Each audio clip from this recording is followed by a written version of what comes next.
मेरा रिसेंट अभी एक ऑब्जर्वेशन रहा जिसके कारण मेरे दिमाग में एक बहुत ही मूलभूत एक क्वेश्चन आया कि भाषा का प्रयोजन क्या है? हमें भाषा क्यों चाहिए?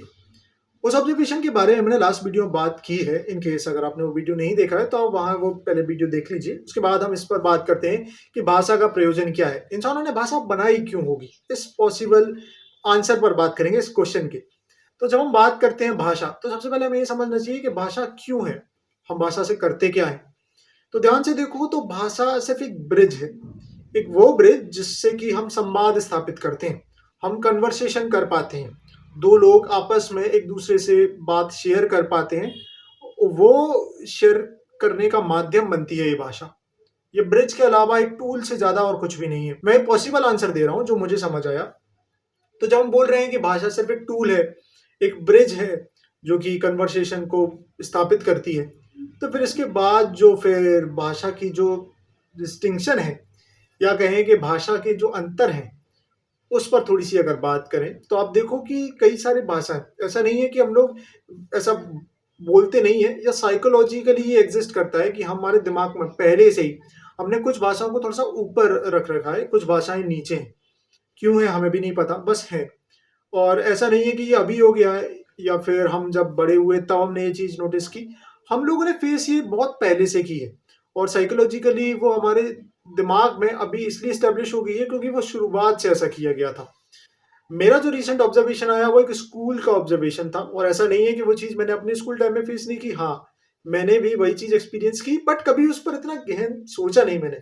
अब जब एक एज़ अ थर्ड पर्सन बैठ के जब मैं सामने देख रहा हूँ, वो ऑब्ज़र्व किया, तो ऑब्ज़र्व करने से वो कंक्लूज़न मेरा बड़ा ऐसे स्ट्रॉन्ग हुआ। मैंने कंक्लूड किया कि अरे एग्ज़ैक्टली ऐसा ही कुछ तो मैंने भी एक्सपीरियंस किया है। जहाँ आप स्कूल में इंग्लिश के अलावा दूसरी भाषा बोलने पर थोड़ा-सा हीन भाव से देखे जाते हो, ऐसा देखा जाते हो जैसे एलियन हो। और इसी चीज़ को मतलब फेस करने के बाद आपने कभी ये रियलाइज़ नहीं किया कि भाषा का जो अंतर है, ये किस लेवल पर आ रहा है? क्यों इंग्लिश जो है वो थोड़ा-सा बेटर है या फिर हिंदी जो है वो थोड़ा-सा लोगों के दिमाग में उसको लेकर ऐसा है कि ये थोड़ी-सी निचले स्तर की भाषा है। आप देखो कि भाषा का निचला स्तर होना या ऊपरी स्तर होना, ये कोई सेंस नहीं बनाता है। क्योंकि जब तक कोई चीज़ उसकी वो फुलफ़िल कर रही है, जिस चीज़ के लिए वो बनाई गई है, तब तक वो चीज़ ठीक है। आई मीन टू से अगर 2 लोगों में संवाद एक कॉमन भाषा से हो सकता है, दोनों एक ही भाषा को समझ सकते हैं, दोनों आपस में उस भाषा में बात कर सकते हैं, तो फिर एक ऐसी लैंग्वेज जिसमें दोनों ही कंफर्टेबल नहीं है, उसको बीच में रखने का क्या फ़ायदा? ये क्वेश्चन कोई ऐसे बहुत ही अलग और कोई बड़ा क्वेश्चन नहीं है, मुझे पता है और भी काफ़ी स लोग इसको रख चुके हैं और ऐसा भी नहीं है कि बहुत ही ऐसे एलियनेटेड कुछ मैं बात रख रहा हूँ। मगर अगेन इस पर काफ़ी ब्लैक बैक लेकिन अगेन इस पर काफ़ी ईज़ी बैकलैश मिल सकता है क्योंकि लोग ईज़िली डिफेंड करने आ जाएँगे कि फ्यूचर तो इंग्लिश में है एंड ऐसा सब कुछ-कुछ-कुछ।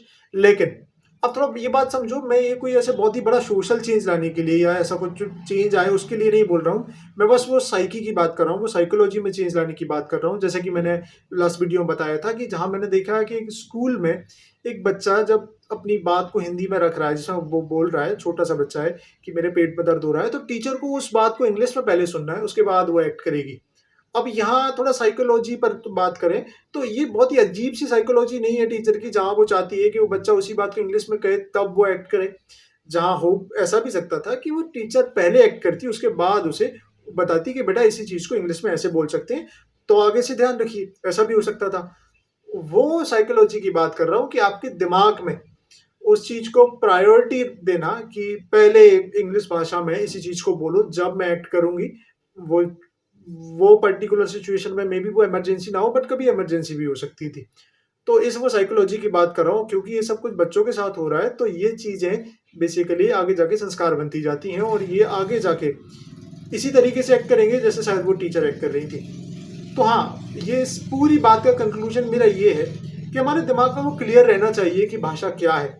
भाषा का प्रयोजन क्या है? और ऐसा तो नहीं कि मैं शायद थोड़ा-सा गलत हूँ और हमें भाषा के प्रयोजन को एक बार फिर से रीडिफाइन करने की आवश्यकता है। यदि ऐसा है देन कैसे करोगे आप भाषा के प्रयोजन को रीडिफाइन? या फिर सबसे पहले अपने आप से कैसे पूछोगे कि भाषा का प्रयोजन क्या है? एक संवाद स्थापित करने के अलावा क्या है भाषा?